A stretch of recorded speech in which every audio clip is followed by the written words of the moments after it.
parler de la dimension socioculturelle de la sexualité chez les GBRSA. GBRSA pour gays, bisexuels et autres hommes ayant des relations sexuelles avec des hommes qui ont des pratiques de consommation sexualisée. Je reviens là-dessus un petit peu plus tard. Résultat préliminaire du projet doctoral.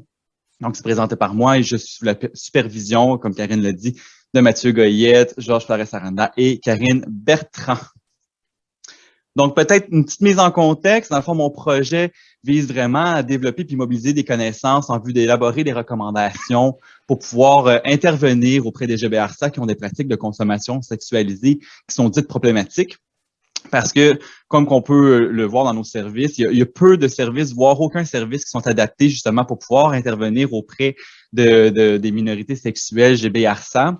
Puis, sinon, ben, c'est ça. On est dans les balbutiements de ces interventions-là. Il y a certains organismes, je pense entre autres à Réseau, qui font beaucoup de chemin par rapport à ces interventions-là, par rapport à la consommation sexualisée. Puis, c'est ça, mais maintenant, il faut voir aussi comment on peut aider à adapter le reste des services parce que Réseau ne porte pas tout le Québec sur ses épaules non plus. Donc, voir comment on peut pouvoir promouvoir ou adapter nos différentes interventions dans les différents services. Donc, par rapport à la consommation sexualisée, vous allez voir, vous avez probablement entendu le vocable chemsex, PNP dans vos différentes interventions ou vos différentes conversations avec les différentes personnes que vous avez vues dernièrement. Puis, donc, la consommation sexualisée en soi, c'est de la prise intentionnelle de substances psychoactives. Donc, on y inclut l'alcool là-dedans, le cannabis, avant ou pendant des activités sexuelles dans le but notamment de prolonger sa durée, de diversifier ses pratiques, d'améliorer l'expérience et ses performances. Okay? Donc, c'est vraiment... Qu'est-ce qui est important à retenir là-dedans? C'est la prise intentionnelle. C'est pas une prise qui est anecdotique. Par exemple, je m'en vais dans un bar, puis je prends une bière, puis finalement, je me trouve quelqu'un, puis je passe la soirée avec cette personne-là. C'est vraiment, on veut consommer parce que on veut avoir de la sexualité. En ce qui a trait au chemsex, la distinction qu'on pourrait y voir, entre autres via Stewart, c'est qu'il va y avoir la combinaison de chems, donc des substances qui sont dites chimiques, puis qui vont être les drogues, dans le fond, ou les substances qui vont être de prédilection, qui vont donner l'effet principal, puis qui vont être combinées avec d'autres substances pour pouvoir augmenter ces effets-là. Un autre élément qui est très important à la notion de chemsex, c'est justement que c'est spécifique à la culture gay et au sexe gay. Qu'est-ce que je veux dire par là? C'est que les attitudes sociétales vis-à-vis de la sexualité homosexuelle peut inhiber le plaisir au travers de ça, soit parce que la personne va pas vouloir se dévoiler, parce qu'elle va vouloir peut-être faire ça en catimini, OK, bon, j'ai pas fait de coming out à telle personne, à telle personne.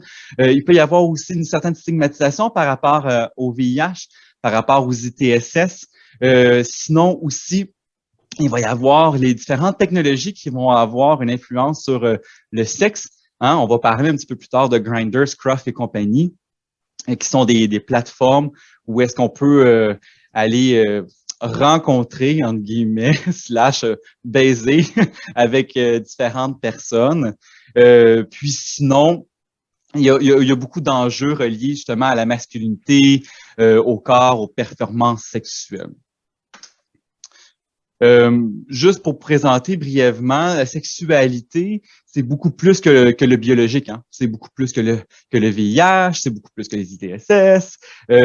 La sexualité, il y a aussi des composantes qui sont affectives, psychologiques, socioculturelles, morales, cognitives.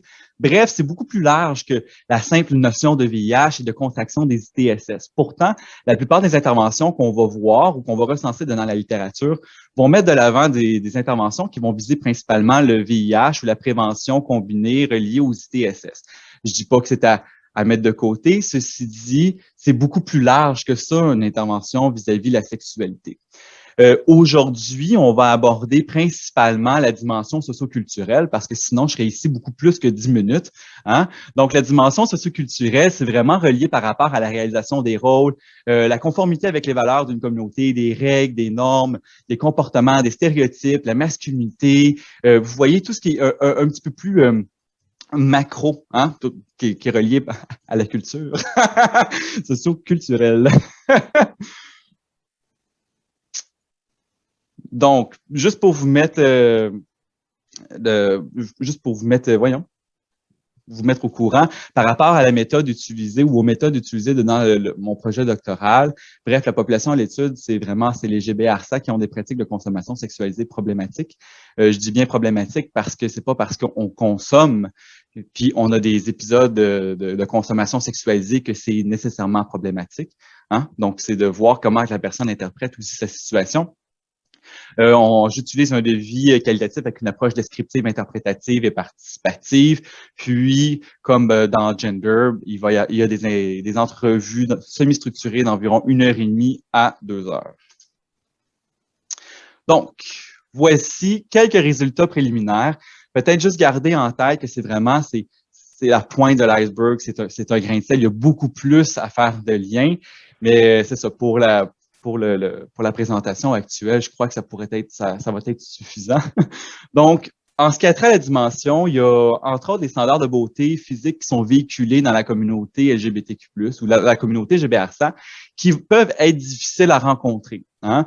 On va parler, par exemple, de ce qui est par rapport à la corporalité, la grandeur du pénis, le fait d'être grand, d'être petit, d'être un peu plus grassouillet, d'être mince. Bref, il y a plusieurs façons, il y a plusieurs catégories de gays, entre guillemets. Ici, le participant dit, tu sais, il y a beaucoup de critères dans la décision d'une baise, là, hein. Fait que, quels critères? Ben, si t'as pas les yeux bruns, si tu n'es pas brun aux yeux bruns, ça ne marche pas. Si tu es blond aux yeux bleus, ça marche, tu sais. Il y a des critères physiques qui n'en finissent plus. Top, bottom, il y a une liste d'épiceries à combler. Top, bottom, en passant, c'est par rapport au positionnement sexuel, là. Le top, c'est la personne qui va faire une relation pénétrative. Le bottom, c'est celui qui va recevoir la relation pénétrative. En Europe, souvent, on va utiliser le vocable actif et passif dans les relations sexuelles. Au-delà de ça, il va y avoir aussi un certain besoin de validation, hein, que ce soit par rapport à l'apparence physique, par rapport à la performance sexuelle, de la part de la communauté. Okay? Il va y avoir, entre autres, Alex qui va dire j'ai peur de devoir me prouver à chaque fois comme je le faisais, mais en plus, c'était comme une vitamine super puissante pour être un excellent baiser. Là, on parle du cristal méthamphétamine dans cette situation-là. Puis, sinon, il y avait aussi Francis qui nommait que, ben, regarde, tu te perçois comme de la merde, t'es perçu comme de la merde, mais tu vas consommer, ça va l'alléger, puis ça va te donner le courage pour aller en chercher un autre, tu sais, peu importe. Bref, ce que Francis décrit, c'est que avec cette consommation-là, on est capable d'avoir accès à cette sexualité-là. Puis, des fois, un petit peu plus tard, dans son verbatim, il nommait justement comme de quoi que ces barrières-là, quand que la consommation est là, par rapport aux standards de beauté, diminuaient un peu, puis ça donnait un certain accès à d'autres partenaires sexuels. Il peut y avoir également une certaine normalisation de la consommation dans les milieux de socialisation gays. Hein? Donc, ici, la personne parlait comme de quoi qu'elle a commencé à consommer un petit peu plus jeune, à chaque fois qu'il sortait de dans les bars, puis il faisait du GH, puis comme tu dis, à cette époque-là, ça n'était pas encore tant associé au sexe, puis après, ça, ben là, tu consommes, mettons, à tous les parties, mais ça a duré longtemps comme ça, puis après, ben, tu consommes avec le sexe aussi, puis à un moment donné, tu ne fais pas de sexe sans ça. Fait que, bref, on voit que la consommation est intégrée à la sexualité, puis éventuellement, dans la trajectoire de consommation sexualisée, la personne commence à avoir de la difficulté à dissocier justement cette consommation-là de la sexualité. Je sais que le temps avance, là, j'essaie de parler un petit peu plus vite. Donc, il y a une normalisation de la consommation dans le milieu de sexualité. Puis, quand on parle de milieu de sexualité, on va passer tout de suite à l'autre diapositive. On peut inclure aussi tout ce qui est sauna, hein? Puis, on peut y inclure aussi les applications que l'on voit. Donc, Grindr et compagnie, comme que je vous nommais un petit peu plus tôt. Comme ici, il dit non, oui, non, tu sais, la sexualité homosexuelle et hétérosexuelle, c'est vraiment deux mondes, hein. Tu sais, moi, je me suis rendu compte que, tu sais, nous autres, pour avoir du sexe, tu ouvres une application dans 15 minutes, c'était pas trop difficile, tu as trouvé quelque chose. J'exagère, là, mais c'est à peu près ça.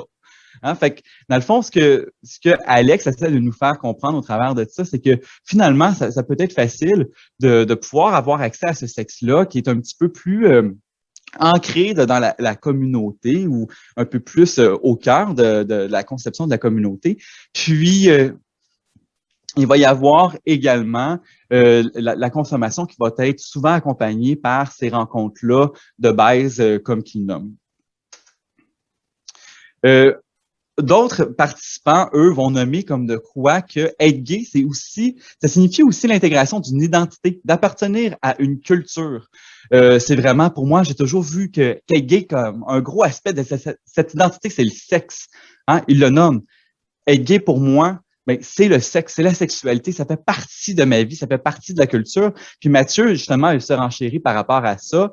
Euh, c'est pas juste le fait d'aimer des hommes, hein. Il y a toute une culture, une affaire avec ça. Et comme que je suis en train d'apprendre dans le beau livre Velvet Rage, by the way, très intéressant à lire, ça crée beaucoup de comportements et de choses dès la tendre enfance qui vont rester à long terme. Fait que oui, c'est sûr que c'est un peu qui je suis, comment je suis en partie à cause de ça. Je suis plus que gay, mais gay est plus qu'avec qui que je couche. C'est ma culture, là. Donc, on voit que cette identité-là qui est homosexuelle, qui est gay, prend vraiment une grande place par rapport à la vie des personnes. Maxime? Et, oui, oui, parfait. Tu aurais une minute pour conclure. C'est ma dernière slide. Au message. Super. Merci, Maxime.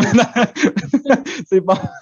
Donc, ici, je voulais vous faire peut-être une petite analogie ou une mini-analyse, bref, avoir une piste de réflexion par rapport à la consommation sexualisée avec la dimension socioculturelle. On parle beaucoup des différents référents culturels que les personnes ont parlé ou de la perception de la sexualité comme étant centrale dans l'identité homosexuelle. Ici, je voulais l'illustrer avec les scripts sexuels de Simon et Gagnon.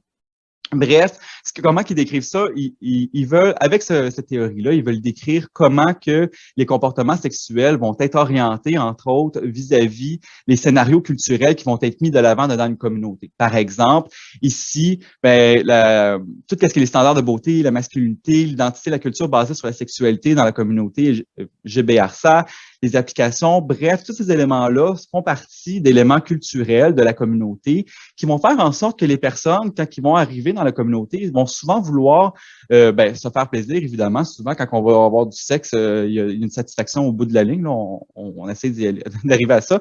Bref, leur motivation par rapport au plaisir, la satisfaction sexuelle, la validation de la performance sexuelle, ces désirs-là vont être mis de l'avant, vont être interprétés par les acteurs, par les personnes, pour pouvoir entrer en relation avec ces éléments culturels-là. Bref, ce que je veux dire au travers de ça, parce que là, je vois Karine sourire de « Max, t'as fini », ce que je veux dire, c'est que les personnes, souvent dans la communauté, vont agir sur ces différents référents culturels-là, dessus ces scénarios culturels-là, puis ils vont faire en sorte que, finalement, ils vont se prêter un peu au jeu, comme on parlait, puis ils deviennent un petit peu plus à risque d'avoir des comportements de consommation sexualisée. Par rapport aux implications cliniques, on pourrait en parler en grand groupe parce que là, j'ai bossé mon temps de beaucoup. Fait que merci beaucoup